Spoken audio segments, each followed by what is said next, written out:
ഫെബ്രുവരി 24 കേരളത്തിലെ ഒട്ടുമിക്ക ജനങ്ങളുടെയും മനസ്സിൽ ഒരു മുഖം മാത്രമാണ് ഉണ്ടായിരുന്നത്, അഫാൻ. ഉമ്മയും കൊച്ചനിയനുമടക്കം കുടുംബത്തിലെ 5 പേരെ ദാരുണമായി കൊലപ്പെടുത്തിയ ഈ യുവാവിൻ്റെ മുഖം മാത്രമായിരുന്നു. തുടർന്ന് ഇവരുടെ ജീവിതത്തിൽ സംഭവിച്ച ഞെട്ടിക്കുന്ന കാര്യങ്ങൾ അതാദ്യം ആർക്കും വ്യക്തതയില്ലാതെയായിരുന്നു നിലനിന്നത്. പലതരത്തിൽ മൊഴികൾ മാറ്റിപ്പറഞ്ഞ് അഫാൻ്റെ ഉമ്മയായ ഷെമി അതും കേസിൽ ദുരൂഹത തന്നെ ഉണ്ടാക്കി. അഫാൻ എനിക്ക് ഓർമ്മയുണ്ടായിരുന്നെങ്കിൽ ആ കാര്യങ്ങൾ ചെയ്യില്ല എന്നാണ് പറഞ്ഞത്. അഫാൻ്റെ ഉമ്മ ഷെമി എന്നോട് ക്ഷമിക്കണം ഉമ്മ എന്ന് പറഞ്ഞ് കഴുത്തിലൂടെ സാളിട്ടു.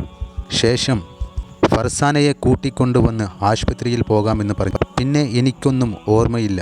പിന്നീട് പോലീസ് കതക് ചവിട്ടി പൊളിക്കുമ്പോഴാണ് എനിക്ക് ചെറിയ ഓർമ്മയുണ്ടായത്. അവനെ ഇനി കാണണ്ട, എൻ്റെ ഇളയ മോനെയും ഇല്ലാതാക്കിയ അഫാനെ എനിക്ക് കാണുകയേ വേണ്ട എന്നാണ് ഉമ്മ ഷെമി ഇപ്പോൾ പറയുന്നത്. മുമ്പ് എൻ്റെ മകനെ എങ്ങനെയെങ്കിലും ഇറക്കിത്തരണം സാറേ, എനിക്ക് അവൻ മാത്രമുള്ളൂ എന്ന് പറഞ്ഞ ഉമ്മയാണ് ഷെമി. അതിനെക്കുറിച്ച് ഭർത്താവായ റഹീം പറയുന്നത് ഇങ്ങനെയാണ്: കൂടെ നിൽക്കുന്ന എനിക്ക് മനസ്സിലാകുകയുള്ളൂ, പല സമയത്ത് പല തരത്തിലാണ് ഷെമി ഇപ്പോൾ പെരുമാറുന്നത് എന്നാണ് അഫാൻ്റെ ഉപ്പയായ അബ്ദുറഹീം പറഞ്ഞത്. അഫാന് ലോൺ ആപ്പുമായി ബാധ്യത ഉണ്ടായിരുന്നെന്നും വീട് വിൽക്കുന്ന കാര്യത്തിൽ മൂത്താപ്പയായ ലത്തീഫ് പ്രേരിപ്പിച്ചിരുന്നെന്നും ഇത്തരത്തിൽ ആ സമയത്തുണ്ടായ കാര്യങ്ങളെക്കുറിച്ച് അഫാൻ്റെ ഉമ്മ ഷെമി ഇപ്പോൾ തുറന്നു പറയുന്നത് കേട്ടു നോക്കൂ. ആ കാലത്ത് കൊച്ചിനെ സ്കൂളിൽ വിട്ട കാര്യം മാത്രമേ ഓർമ്മയുള്ളൂ, പിന്നെ ഒന്നും ഓർമ്മയില്ല. ഇളയ മകനാ സ്കൂളിൽ വിട്ട കാര്യം ഓർമ്മയുള്ളൂ, ബാക്കിയൊന്നും ഓർമ്മയില്ല. 10-25 ലക്ഷം രൂപ കടമുണ്ട് വീട്ടിൽ, ബാങ്കിലും പിന്നെ കുഞ്ഞുമാക്ക് കൊടുക്കാനും പിന്നെ പലിശയ്ക്ക് എടുത്തതൊക്കെ ആയിട്ട് കുറച്ച് കടമുണ്ട്.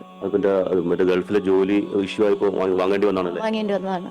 കച്ചവടമൊക്കെ കുറഞ്ഞപ്പോൾ വാങ്ങേണ്ടി വന്നത്. അത് ഇക്കാര്യമെല്ലാം ഹസ്ബൻഡിനെ അറിയിച്ചിരുന്നു ഈ കടം വാങ്ങി? അറിയാം, ഹസ്ബൻഡിനെ അറിയാം. മകനുമായിട്ട് എങ്ങനെ കടം വീട്ടണം എന്നൊക്കെ മകനുമായിട്ട് സംസാരിക്കുകയും ചെയ്തിരുന്നു? സംസാരിക്കുമായിരുന്നു, മകനുമായിട്ട് സംസാരിക്കുവാണ്, വീട് വിറ്റ് കടം തീർക്കാന്നൊക്കെ നമ്മൾ പറഞ്ഞിരിക്കുകയായിരുന്നു. അതൊക്കെ ഉണ്ടായിരുന്നു, അങ്ങനെയൊക്കെ പറഞ്ഞിട്ടുണ്ടായിരുന്നു. അന്ന് വീട് വിൽക്കാൻ നോക്കിയിട്ട് എന്ത് സംഭവിച്ചു, നടന്നില്ലേ? അല്ല, 2-3 കൂട്ടർ വന്നായിരുന്നു. പിന്നെ പറഞ്ഞു കുറച്ച് ദിവസം കൂടെ കഴിഞ്ഞിട്ട് വിൽക്കാന്നൊക്കെ പറഞ്ഞുള്ള തീരുമാനമായിരുന്നു. മകൻ ഇത് ചൊല്ലി ബന്ധുക്കളായിട്ടൊക്കെ എന്തെങ്കിലും വർത്തമാനം പറയേണ്ടി വന്നിരുന്നു? വഴക്കങ്ങനെ വല്ലതും? ലത്തിവാക്കുമായിട്ട് സംസാരം ഉണ്ടായിരുന്നു. വിൽക്കില്ലെന്ന് പറഞ്ഞു. വേറെ ആരുമായിട്ട് പ്രശ്നമില്ലായിരുന്നു. അപ്പോൾ അങ്ങോട്ടും പറഞ്ഞു വിൽക്കാൻ പറഞ്ഞു. നമുക്കും സമ്മതമായിരുന്നു, വിൽക്കാനൊക്കെ സമ്മതമായിരുന്നു. ഇതിന്റെ തലേ ദിവസം എന്തെങ്കിലും ഇതുമായി ബന്ധപ്പെട്ട് അഫാനുമായിട്ട് വല്ല സംസാരം ഉണ്ടാവുകയോ വഴക്കുണ്ടാകുകയോ? ഞാനാ? ഇല്ല, ഒന്നും ഉണ്ടായില്ല, വഴക്കൊന്നും ഉണ്ടായിട്ടില്ല. എന്തായാലും ഫോൺ ആപ്പ് വഴിയുള്ള ലോണിൻ്റെ പ്രശ്നം ഉണ്ടായിരുന്നു, അവന് പ്രശ്നം ഉണ്ടായിരുന്നു. പിറ്റേന്ന് പറഞ്ഞ് വിളിച്ചിരുന്നു, തലേദിവസവും വിളിച്ചിരുന്നു, പിന്നെ ബാങ്കിൽ നിന്ന് വിളിച്ചിരുന്നു. അതൊക്കെയായിരുന്നു പ്രശ്നങ്ങൾ. അത് അന്ന് കൊടുക്കേണ്ടത്. പിന്നെ അന്ന് ഈ പണം കണ്ടെത്താൻ ആരെങ്കിലും സമീപിച്ചിരുന്നു? അന്ന് തലേദിവസം ആരെങ്കിലും? കുഞ്ഞുമാരുടെ വീട്ടിൽ പോരുന്നു. കുഞ്ഞുമാരുടെ വീട്ടിൽ നമ്മൾ തലേദിവസം രാത്രി പോരുന്നു, 12 മണിയായപ്പോൾ പോരുന്നു. കുഞ്ഞുമാരുടെ വീട്ടിൽ പോരുന്നു. കുഞ്ഞുമ തന്നില്ല പൈസ. 50,000 രൂപ ചോദിച്ചിരുന്നു, പൈസ തന്നില്ല കുഞ്ഞുമ. എന്നിട്ട് നമ്മൾ തിരിച്ചു പോന്നു. അപ്പോൾ അതിന് കുഴപ്പമൊന്നുമില്ലായിരുന്നു. വന്നിട്ട് സെറ്റിൽ വന്ന് കിടന്ന് ഉറങ്ങി. പിന്നെ പിറ്റുന്നായിരുന്നു ഇരിച്ചത്. കുഴപ്പമൊന്നുമില്ലായിരുന്നു, വേറെ പ്രത്യേകിച്ച് പ്രശ്നമൊന്നും ഇല്ലായിരുന്നു അവന്. രാവിലെ ഇളയ മകനെ സ്കൂളിൽ വിട്ട ശേഷം പിന്നീട് അഫാനുമായിട്ട് എന്തെങ്കിലും വഴക്ക് നടന്നോ? ഇല്ല, വഴക്കൊന്നും നടന്നില്ല. അവന് സ്കൂളിൽ വിട്ടിട്ട് ഞാൻ വീട്ടിൽ കയറി വന്ന് പിന്നെ വഴക്കൊന്നും ഉണ്ടായില്ല.